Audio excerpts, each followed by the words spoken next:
Hello guys, आप सभी का स्वागत है मेरे इस यूट्यूब चैनल पे जिसका नाम है मिस्टर मैक। और आज की जो वीडियो है वो सी के रिगार्डिंग है कि अगर आप सी की प्रिपरेशन कर रहे हैं तो इकोनॉमिक्स में आपको कौन कौन से टॉपिक्स पढ़ने चाहिए, वो उसका सिलेबस आपको प्रॉपर प्रोवाइड कराया गया है।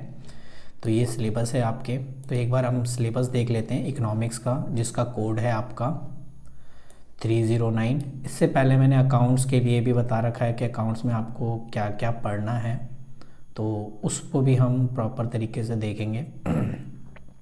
सबसे पहले बात करें यूनिट 1, जिसमें इंट्रोडक्शन ऑफ माइक्रो इकोनॉमिक्स है, जिसमें हमें क्या पढ़ना पड़ेगा, माइक्रो इकोनॉमिक्स पढ़ने पड़ेंगे और सेंट्रल प्रॉब्लम पढ़ने पड़ेंगे।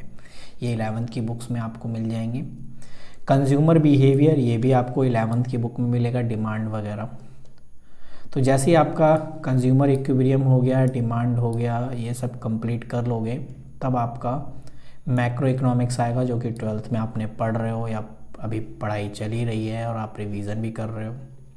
तो जिसमें आपको पढ़ना है नेशनल इनकम के बारे में रिलेटेड टू एग्रीगेट, जिसमें आपका जीडीपी, एनएनपी, ये सारी चीज़ें आपको मेंशन है, नेशनल इनकम वैल्यू एडेड। फिर उसके बाद आपका determination of employ aggregate demand and propensity, जो भी आपका एमपीसी एमपीएस, उसके कॉन्सेप्ट हैं यहाँ पे। Supply of aggregate demand and their component, फिर propensity to consume and propensity to save, APC MPC APS वगैरह। Meaning of involuntary unemployment and fully employment, ये भी कॉन्सेप्ट आपको इसी में मिलेगा अगर आपने पढ़ा हो तो। Determination of income and employment, two sector model. And ये सारे पॉइंट्स आपने कॉपी में नोट करने हैं भाई, क्योंकि आप फालतू का पढ़ लोगे तो उससे वैसे ही याद नहीं रहेगा। इससे बढ़िया है कि आप वही पढ़ो जो आपसे पूछा जा रहा है। Concept of investment and multiplier, its working. Problem of excess and deficient demand and measure of correct excess या डेफिशिएंट डिमांड, ये सारी चीज़ें। फिर आपका यूनिट 5th है, जिसमें मनी बैंकिंग के बारे में हम पढ़े। और मनी बैंकिंग तो आपका जैसे इसमें मीनिंग पढ़ेंगे, इवैल्यूएशन पढ़ेंगे, जैसे बार्टर सिस्टम वगैरह था। उसके बाद फंक्शंस के पढ़ेंगे, ऐसे ही सेंट्रल बैंक है, इसकी मीनिंग आपकी हो गई, इसके फंक्शंस हो गए। फिर हम कॉमर्शियल बैंक और इसकी मीनिंग एंड फंक्शन। 12th में तो कॉमर्शियल बैंक की तो मीनिंग है, फंक्शंस नहीं है। तो अगर फंक्शंस तो आप कहीं से देख सकते हो, वरना इसकी वीडियो में अपलोड कर दूँगा। यूनिट 6 की बात करें, गवर्नमेंट बजट इकोनॉमी के बारे में, तो government budget meaning and it's component, जिसमें हम बात कर रहे हैं।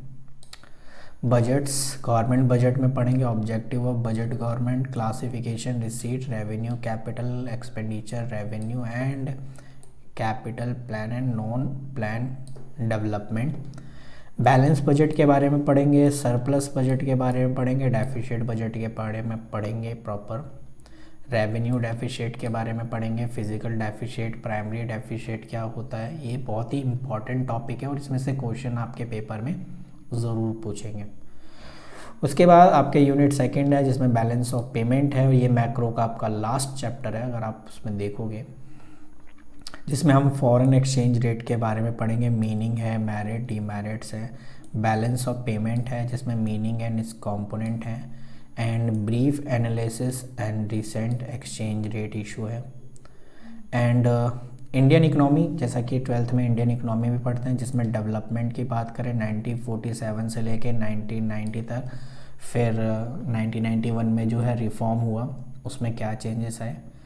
अच्छा, इसमें और क्या क्या पढ़ना होगा, इंट्रोडक्शन पढ़ना है इंडियन इकोनॉमी के बारे में, even independence, Indian economy, common goal of 5 year plan के बारे में, जिसमें प्लानिंग कमीशंस वगैरह शामिल है, जिसे आज हम नीति आयोग के बारे में जानते हैं। Main features, problem, policies of agriculture, ये ऑलरेडी पता है, मैंने अपने बैच में जितने भी 12th के बैचेस हैं उसमें मैंने बहुत डीपली तरीके से बताया है कि अगर उन्हें इस तरीके से मैंने पढ़ा है कि उन्हें सी की एग्ज़ाम की प्रिपरेशन की तैयारी भी नहीं करनी पड़ेगी, जितना उन्होंने पढ़ा है वो उनसे आराम से क्लियर कर सकते हैं। Institutional aspect of new agriculture strategy, industries, IPR, SSI, importance foreign trade. उसके बाद अगर हम बात करें करंट चैलेंजेस की बात करें फेसिंग द इंडियन इकोनॉमी, तो पहला है एब्सोल्यूट रिलेटिव पुअर्टी के बारे में पढ़ेंगे। ह्यूमन कैपिटल फॉर्मेशन के बारे में पढ़ेंगे, रूरल डेवलपमेंट भी पढ़ा हुआ है हमने, और एम्प्लॉयमेंट के बारे में भी पढ़ा है, इंफ्रास्ट्रक्चर्स के बारे में भी हमने पढ़ा है। फिर सस्टेनेबल इकोनॉमी डेवलपमेंट, जिसमें आपका इकोनॉमी डेवलपमेंट, रिसोर्सेज, इन्वायरमेंट, गोल वगैरह, ग्लोबल वार्मिंग, ये सारी चीज़ शामिल है। अच्छा, और ये लास्ट आपका यूनिट है, यूनिट 10, जिसमें हम डेवलपमेंट एक्सपीरियंस ऑफ इंडिया, जिसमें आपका कंपैरिजन विद नेबर्स, जिसमें आपका एक तो इंडिया पाकिस्तान के बीच कंपेयर करना, इंडिया चाइना के बारे में कंपेयर करना, इनमें क्या इश्यूज़ है, इनकी इकोनॉमिक ग्रोथ क्या है, पॉपुलेशंस के बारे में, सेक्टरल डेवलपमेंट के बारे में, अदर ह्यूमन डेवलपमेंट इंडिकेटर के बारे में। तो ये सारे पॉइंट्स आपके इम्पॉर्टेंट हैं, जो कि CUET अगर आप ध्यान से पढ़ोगे तो आपको ये सारी चीज़ें, आपको कोई नहीं रोक सकता एडमिशन लेने में। और मैं ये वीडियो अपलोड भी करता रहूँगा, इसके जो भी टॉपिक्स हैं उस पर रिगार्डिंग मैं आपको MCQs वगैरह क्वेश्चंस आपको बताता रहूँगा, ताकि आप भी जो है इसकी अच्छे से तैयारी कर सकते हैं, ठीक है ना। तो ये वीडियो जो अपलोड होंगी वो होंगी आपके आफ्टर बोर्ड एग्ज़ाम के बाद, क्योंकि फिर मैं बोर्ड एग्ज़ाम के बाद फ्री हो जाऊँगा और आपको MCQ के क्वेश्चंस आपको प्रोवाइड करा दूंगा। या जब आपके फॉर्म निकल जाएंगे CUET के, जो कि मार्च में शुरू हो जाएंगे, मार्च से निकलना शुरू हो जाएगा, तो CUET का जैसे ही फॉर्म निकलेगा तब आपका जो है ना प्रॉपर एग्ज़ाम हो जाएगा, ठीक है। तो ये प्रॉपर मैंने आपको बता दी सिलेबस क्या क्या थे। तो अगर आपको कोई भी इंक्वायरी चाहिए आप जो है मुझसे कांटेक्ट कर सकते हैं, ठीक है। और आप चाहे तो और कुछ पूछना है तो कमेंट सेक्शन में आप मेरे से पूछ सकते हैं, चाहे बैचेस के बारे में हो या और किसी चीज़ के इन्फॉर्मेशन के बारे में। मिलते हैं आपसे अगली क्लास में। Thank you.